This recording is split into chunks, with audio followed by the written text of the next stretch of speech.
بسم اللہ الرحمن الرحیم۔ اعوذ باللہ من الشیطان الرجیم، بسم اللہ الرحمن الرحیم وبہ نستعین۔ ہماری گفتگو لمحہ چہرم کے کتاب الوصایا میں ہے۔ آج جس موضوع پہ ہم گفتگو کریں گے وہ یہ ہے کہ وصیت اگر ثلث مال سے بڑھ جائے تو اس میں وارثوں کی جو ہے ورثہ کی اجازت ضروری ہے۔ اب ورثہ نے بھی اجازت دے دی، اجازت کے بعد وہ دعویٰ کرتے ہیں کہ ہم نے سوچا کہ مصابہ بہت کم مال ہوگا، یہ تو بہت زیادہ ہو گیا، اس لیے ہم اپنی اجازت سے دستبردار ہوتے ہیں۔ کیا وہ دستبردار ہو سکتے ہیں یا نہیں ہو سکتے؟ تو دوسرا موضوع یہ ہے کہ آپ نے ایک چیز کی وصیت کی، اس چیز کے ساتھ اور بھی کوئی چیز داخل ہوگی وصیت میں یا نہیں۔ مثلا آپ نے تلوار کی وصیت کی تو اب اس تلوار میں اس کا غلاف بھی شامل ہے یا نہیں۔ آپ نے کسی صندوق کی وصیت کی تو صندوق میں کپڑے پڑے ہوئے تھے، کیا وہ کپڑے بھی اس وصیت میں شامل ہیں یا وصیت میں شامل نہیں ہیں۔ تو اب اس موضوع کا اگر ہم ترجمہ کرنا چاہیں تو ترجمہ یہ ہوگا: ورثہ کی اجازت دینا۔ پھر یہ دعویٰ کرتے ہیں کہ مصابہ کم تھا، ہم کم سمجھ رہے تھے۔ اور دوسرے عنوان کا ترجمہ یہ کون سی چیزیں ہیں جو داخل ہوں گی جناب وصیت میں۔ ٹھیک ہے، تو اب ہم چلتے ہیں۔ وَلَوْ أَجَازَ الْوَرَثَةُ مَا زَادَ عَلَى الثُّلُثِ، اگر ورثہ اجازت دیتے ہیں ما اس مقدار مال کی جو ثلث اضافی ہے، فَدَّعُوا، پھر وہ جو ہے وراث دعویٰ کرتے ہیں اجازت کے بعد۔ کس کی دعویٰ کرتے ہیں؟ ظن القلت، کہ وہ مال جو ہے کہ ہم سمجھ رہے تھے کہ کم ہوگا، اے قلت المصابہ، کہ بھائی ہم سمجھ رہے تھے کہ تھوڑا بہت بڑھے گا، اس لیے ہم نے اجازت دے دی تھی۔ وَأَنَّهُ ظَهَرَ اذیت، جبکہ وہ مال جو ہے وہ تو بہت زیادہ نکل آیا ہے، مما ظنوا ہو، جس کا وہ گمان کر رہے تھے۔ انہوں نے کہا تھا کہ بابے کی جو ہے نا ٹوٹل ملکیت 2-3 لاکھ ہوگی، تو ان کا بھائی ثلث اضافی بھی اگر وصیت ہے تو ہم اجازت دیتے ہیں۔ بعد میں پتہ چلا کہ بابا کے تو 2-3 کروڑ تھے۔ فَإِنْ كَانَ الْإِيصَاءُ بِعَيْنٍ، اب کہتے ہیں وصیت کی 2 صورتیں ہو سکتی ہیں۔ اگر موسی نے کسی عین کی وصیت کی تھی کہ یہ کار فلاں کو دے دینا، تو لم يقبل منہم، پھر تو ان ورثاء کی بات کو نہیں مانا جائے گا۔ کیوں؟ لأن الإجازة وقعت على معلوم، اس لیے کہ ان کی اجازت واقع ہوئی ہے ایک ایسی چیز پر جو معلوم ہے لہم، ان ورثاء کو، فلا تسمع دعواہم، تو نتیجے میں ان کی دعویٰ نہیں سنی جائے گی۔ بھائی کار جو ہے مثلا کون سی ہے؟ مہران ہے، سستی ہے، وہ ان کے سامنے ہے۔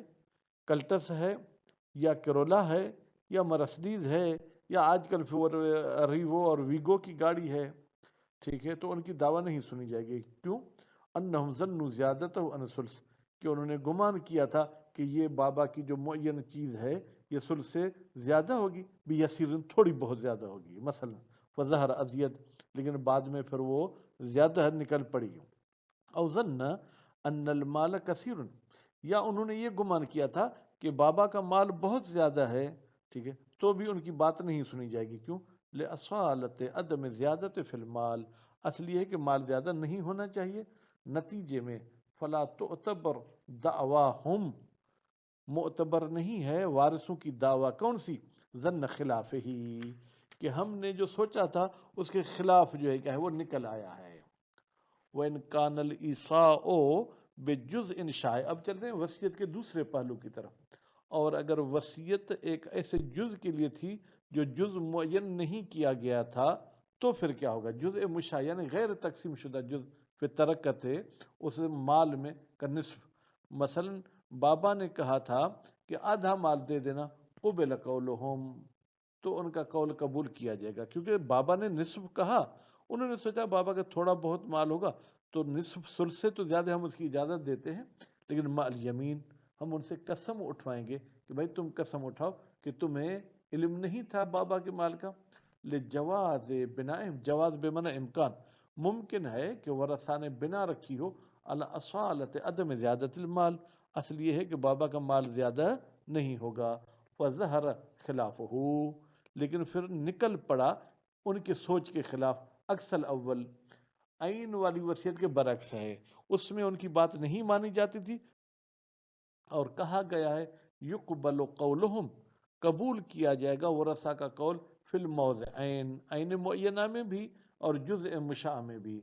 لأن الاجازت فی الاول، اس لیے کہ انہوں نے جب اجازت دی تھی عین میں، وہ ان وقعت معلوم، اگرچہ وہ اجازت معلوم چیز پر تھی، الا ان کونہ بمقدار جزء مخصوص من المال، مگر یہ جاننا کہ وہ معلوم چیز مال کے مخصوص حصے کے برابر ہے یا اس کا جز ہے، نصف، لا یعلم، اس کا علم نہیں تھا، الا بعد العلم بمقدار ترکہ. بھائی جب بابا کے پورے ملکیت ہمیں معلوم ہوگی تو پتہ چلے گا کہ گاڑی اس کا تیسرا حصہ ہے یا گاڑی اس کا آدھا ہے. وَلِأَنَّهُ كَمَا اُحْتُمِلَ ظَنُّهُمْ قِلَّةَ نِصْفِ، اور دوسری دلیل یہ کہ جیسے احتمال ہے کہ ان لوگوں کو ظن ہوا تھا کہ یہ آدھا مال کم ہوگا فی نفس ہی یعنی خود آدھے کے حساب سے، یحتمل ظنہم قلت المعین، احتمال ہے کہ ان کا ظن جو ہے کیا ہے یہ ہو کہ معین مال بھی کم ہوگا، بالاضافت الی مجموع ترکہ. جب بابا کی پوری ملکیت دیکھیں گے تو ایک گاڑی ایسے ہے جیسے دریا کے مقابلے میں ایک قطرہ. ظنن منہم زیادہ تھا، وہ سوچ رہے تھے کہ بابا کا مال بہت ہے، بعد میں پتہ چلا کہ بابا تو پوری تباہی کر کے گئے تھے.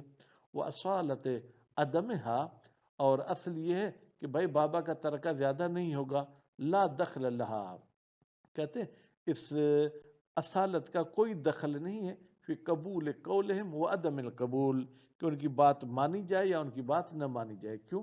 لامکان صدق دعواہم، اسی کہ ممکن ہے کہ ان کی دعوت سچی ہو، وتعذر الاقامت البینۃ علیہا، اور وہ اپنی دعویٰ پر کوئی شاہد بھی نہیں لا سکتے ہیں. وَلِأَنَّ الْأَصْلَ، پھر دوسری بات یہ کہ ہم سوچتے ہیں کہ ان کو علم تھا بابا کی ملکیت کا یا نہیں. اصل یہ ہے کہ وراث کو علم نہیں ہے، کیونکہ اکثر بابا جو ہے اپنے اولاد کو نہیں بتاتے کہ میری کتنی ملکیت ہے، بے مقدار ترک علی تقدیرین، دونوں صورت میں، یعنی وہ وصیت عین کے بارے میں ہو یا جزء مشاع کے بارے میں ہو.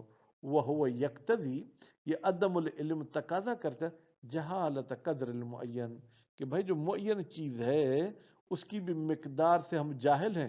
کس مقدار سے؟ من الترکت، کہ وہ پورے مال کا کتنا حصہ ہوگی، کل مشاع، جیسے مشاع میں بھی جہالت ہو سکتی ہے. ولی امکان ظنہم، اور پھر دوسری بات یہ کہ وارثوں کے ظن کا امکان ہے، کیا؟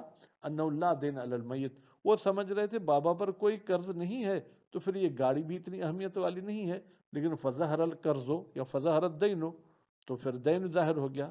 جبکہ مع ان الاصل عدم الدین، اصل یہ ہے کہ اس پر کوئی قرض نہیں ہونا چاہیے.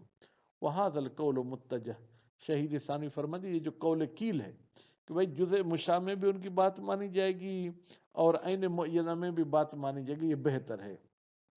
وحیث یحلفون علی مدعاہم، جب یہ وارث قسم اٹھائیں گے اپنی مدعا پر کہ ہم یوں سمجھ رہے تھے، یؤتی الموصی لہ، دیا جائے گا موصی لہ کو وصیت میں سے ثلث المجموع، ٹوٹل جو اس موسی کی ملکیت اس میں سے تیسرا حصہ دیا جائے گا. وَمَدَّعُوا ظَنَّهُ مِنْ زَائِد، اور اس مال کا بھی تیسرا حصہ دیا جائے گا جس کا وارثوں نے گمان کیا کہ یہ بھی بابا کی ملکیت ہے. اب چلتے ہیں وَيَدْخُلُ فِي الْوَصِيَّةِ بِالسَّيْفِ، کہتے ہیں اگر کسی بندے نے تلوار کی وصیت کی تھی تو اس تلوار کی وصیت میں داخل ہوتا ہے جفنہ، تلوار کا غلاف. جفن کو کیسے پڑھیں؟ بفتح اول ہی، جیم کو فتح دیں، جفن بھی نہیں پڑھنا جفن بھی نہیں پڑھنا. وہ ہوا یہ جفن کیا ہوتا ہے؟ غمدہ، وہی غلاف کی معنی میں، بے کسرے ہی، پھر فرماتے ہیں گمد کو کسرے کے ساتھ پڑھیں. وَقَذَا تَدْخُلُ حِلْيَتُهُ، قضا یعنی جیسے تلوار کی وصیت میں تلوار کا غلاف شامل ہے، اسی طریقے سے تلوار کے کچھ زیورات ہوتے ہیں، کچھ لوگ اس پہ چاندی لگواتے ہیں، کچھ لوگ اس پہ سونا لگواتے ہیں خوبصورتی کے لیے، وہ بھی اس تلوار میں داخل ہو جائیں گے. کیوں؟ لشمول اسم السیف، اس لیے کہ شامل ہوتا ہے تلوار کا نام لہا، جناب ان زیورات کے لیے، عرف میں. وَإِنْ اختص لغتاً، اگرچہ عربی لغت کے لحاظ سے سیف کا لفظ مخصوص ہے بالنسل، صرف وہ چیز جو چیرتی پھاڑتی ہے، صرف وہ لوہے کے ٹکڑے کو تلوار کہا جاتا ہے لغت میں۔ وہ روایت ابی جمیلہ، اور ابو جمیلہ صاحب نے ایک روایت نقل کی ہے بدخول حلیہ، کہ بھائی یہ زیور بھی تلوار میں داخل ہوں گے، لیکن بدخول شاہد مع العرف، کہتے ہیں یہ روایت بھی گواہ بن رہی ہے مع العرف، عرف کے ساتھ۔ عرف بھی کہتا ہے کہ تلوار کی خوبصورتی والی چیزیں تلوار کی وصیت میں شامل ہیں، یہ روایت بھی کہتی ہے۔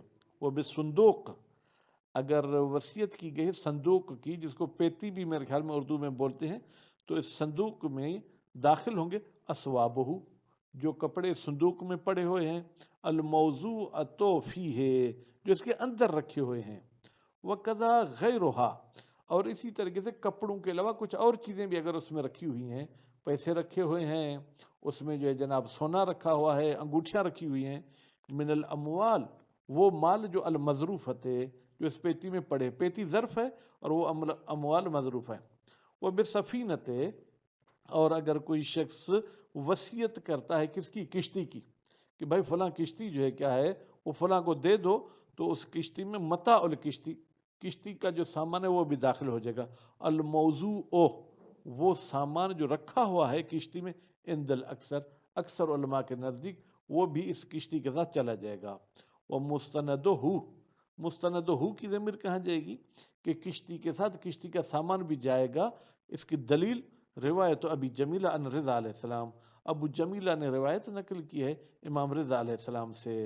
وغیرہا، اور اس روایت کے علاوہ اور بھی روایات ہیں، لیکن کیا کریں، مما لم یصح سندہ، ان روایات کی سند ٹھیک نہیں ہے، یا سندہ کی ضمیر پلٹیں غیرہا کی طرف، اور اس روایت کے علاوہ جو دوسری روایتیں ان کی سند ٹھیک نہیں ہے۔ والعرف، باقی عرف سے ہم پوچھیں گے کہ ہمارا معاشرہ کیا کہتا ہے، قد یقضی بخلافی، کبھی تو وہ اس روایت کے خلاف فیصلہ کرتا ہے، یعنی وہ کہتے ہیں بھائی کشتی دی ہے، ٹھیک ہے، تو کشتی کا سامان نہیں دیا ہے، فی کثیر من الموارد، بہت سی جگہوں پر۔ وہ حقیقت المصابہ مخالفت للمظروف، اور دوسرا یہ کہ مصابہ میں تو لفظ صندوق رکھا ہے، اس میں ثوب تو نہیں کہا، تو نتیجے میں مصابہ اور مظروف دونوں جو ہے کیا الگ الگ چیزیں ہیں۔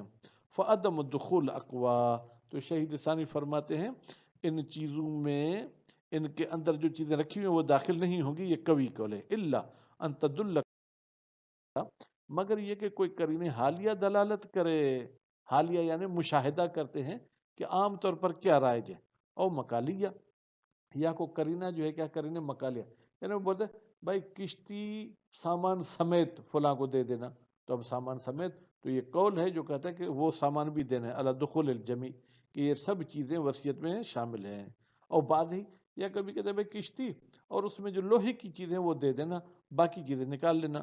فَيَثْبُتُ مَا دَلَّ عَلَيْهِ خَاصًا، پس داخل ہوگا وصیت میں ما، وہ چیز، دلل قرینتو، جس پر قرینہ دلالت کرے، علیہ کی ضمیر ما کی طرف جائے گی۔ والمصنف اختار الدخول، مصنف صاحب نے تو انتخاب کیا ہے قرینہ ہو نہ ہو یہ سب چیزیں داخل ہو جائیں گی، الا مع القرینہ، مگر یہ کہ قرینہ ہو عدم دخول پر، فلم یعمل بمدلول روایت، یا یوں کہ فلم یعمل بمدلول روایت، تو پھر عمل نہیں کیا مصنف نے روایت کے مدلول پر مطلقہ۔ روایت تو کہتی کہ قرینہ ہو نہ ہو تمام صورت میں یہ سب چیزیں داخل ہوں گی، مصنف صاحب کہتے ہیں قرینہ نہ ہونے کی صورت میں وصیت میں یہ چیزیں داخل ہوں گی، لیکن اگر قرینہ عدم دخول پر ہے تو یہ داخل نہیں ہوگی۔ فکان تقید الدخول بالقرینۃ اولا، پھر بہتر تو یہ تھا کہ آپ کہیں گے کہ بھائی ایک چیز کی اگر وصیت کی ہے تو اس کے ساتھ جو دوسری چیزیں ہیں اگر قرینہ ہے کہ وہ بھی وصیت میں داخل ہے تو بہتر ہے، بس قرینے پہ آپ دار و مدار رکھیں۔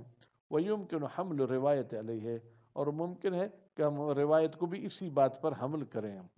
وَلَوْ أَقَّبَ الْوَصِیَّةَ بِمُضَادِّهَا، اگر کوئی شخص وصیت کے بعد ایک ایسی چیز لاتا ہے جو وصیت کے ساتھ تضاد رکھتی ہے، کیسے؟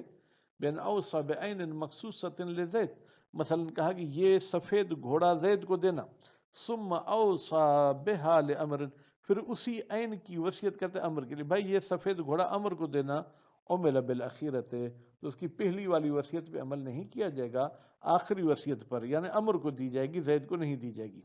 لأنہا اس لیے کہ یہ آخری وصیت ناقضۃ للأولی یہ ختم کرنے والی ہے پہلی وصیت کو، والوصیت جائزۃ من قبل ہی فتبطل الأولی۔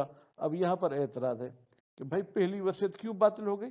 فرماتے ہیں وصیت ان عقود میں سے ہے جو جائز ہے موسی کی طرف سے، یعنی اس کو ختم کرنا چاہے تو ختم کر سکتا ہے، تو نتیجے میں وہ پہلے والی وصیت جو ہے کیا ہے وہ باطل ہو جائے گی۔